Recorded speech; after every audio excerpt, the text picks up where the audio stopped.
చంద్రబాబు అరెస్టుకు నిరసనగా సంబంధించి కోర్టు కేసులు కొలిక్కి రాకపోవడంతో జనంలోకి ఎలా వెళ్లాలన్న దానిపై టీడీపీలో చర్చ జరుగుతోంది.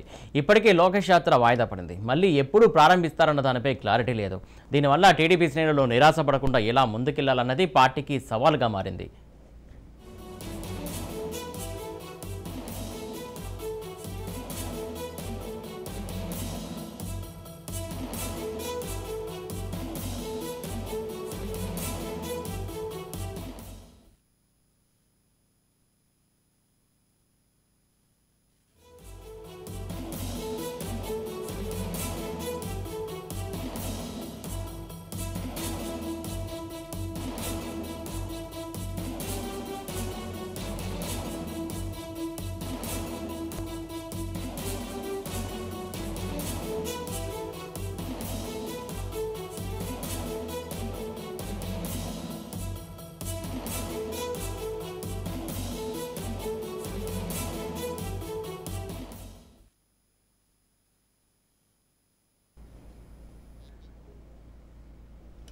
చంద్రబాబు అరెస్టుకు సంబంధించి కోర్టు కేసులు కొలిక్కి రాకపోవడంతో జనంలోకి ఎలా వెళ్లాలన్న దానిపై టీడీపీలో చర్చ జరుగుతోంది.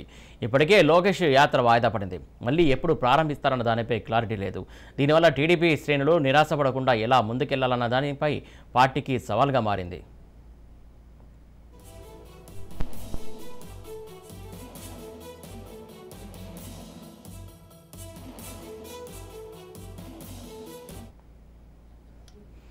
చంద్రబాబు అరెస్టుకు సంబంధించి కోర్టు కేసులు కొలిక్కి రాకపోవడంతో జనంలోకి ఎలా వెళ్లాలన్న దానిపైన టీడీపీలో చర్చ జరుగుతోంది. ఇప్పటికే లోకేష్ యాత్ర కూడా వాయిదా పడింది. మళ్ళీ ఎప్పుడు ప్రారంభిస్తారన్న దానిపైన కూడా క్లారిటీ లేదు. ఇంకా దీనికి సంబంధించి పూర్తి సమాచారం మా కరెస్పాండెంట్ మోహన్ అందిస్తారు. మోహన్, చెప్పండి.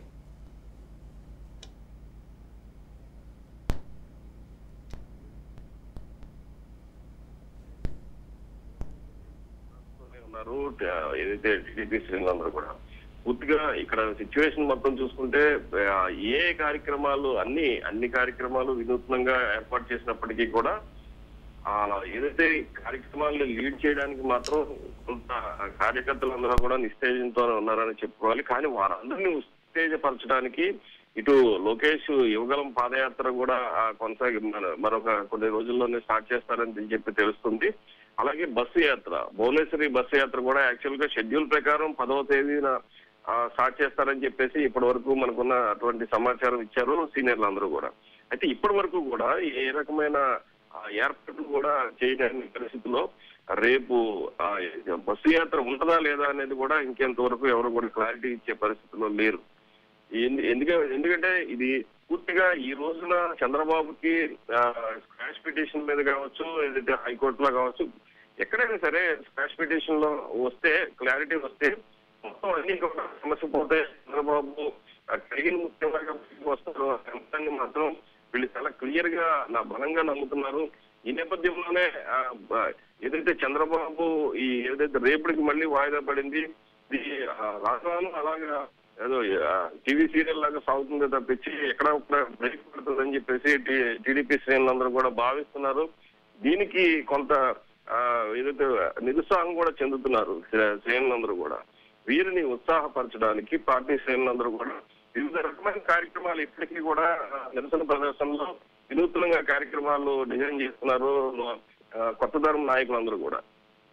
వీరికి సీనియర్లు కూడా స్పందించడంతో, సీనియర్లు కూడా సహకరించడంతో ఈ కార్యక్రమాలు ఉత్సాహంగా జరుగుతున్నాయి, శ్రేణుల్ని ఆకట్టుకుంటున్నాయి. కానీ ప్రజాక్షేత్రంలోకి ఎలా వెళ్తారు, ప్రజాక్షేత్రంలోకి వెళ్ళడానికి ఏ కార్యక్రమాలు రూపొందిస్తారు, ఇప్పటికే ఆగిపోయిన యువగలం ఎప్పటి నుంచి స్టార్ట్ చేస్తారు, అలాగే బస్సు యాత్ర ఎప్పటి నుంచి స్టార్ట్ చేస్తారు అనే అంశం మీద కొంత క్లారిటీ ఇస్తే కేడర్ కూడా కొంచెం ధైర్యంగా ఉంటారని చెప్పేసి టీడీపీ శ్రేణులందరూ కూడా చెబుతున్నారు. అయితే తెలుగు తమ్ముళ్ళు కూడా ఈ దిశగానే ఏర్పాట్లు చేస్తే మేము కూడా ఉత్సాహంగా పాల్గొంటామని చెప్పేసి వీరు కూడా చెబుతున్నారు. ఇక టీడీపీ చంద్రబాబు నాయుడు మాత్రం ఇప్పటి వరకు ప్రస్తుతానికి ఊరట అయితే లభించలేదు. ఎక్కడికక్కడ ఎదురు దెబ్బలే తగులుతున్నాయి. చంద్రబాబు నాయుడు చేసి వేసుకున్న ప్రతి పిటిషన్ లో కూడా ఇప్పటి వరకు ఎదురు దెబ్బలు తగులుతూనే వచ్చినాయి. చూడాలి మరి రానున్న రోజుల్లో ఏం జరుగుతాయనే అంశాలను మాత్రం న్యాయ పోరాటంగా ఎదురు తిరుగుతూనే ఉన్నారు, పోరాటం చేస్తూనే ఉన్నారు.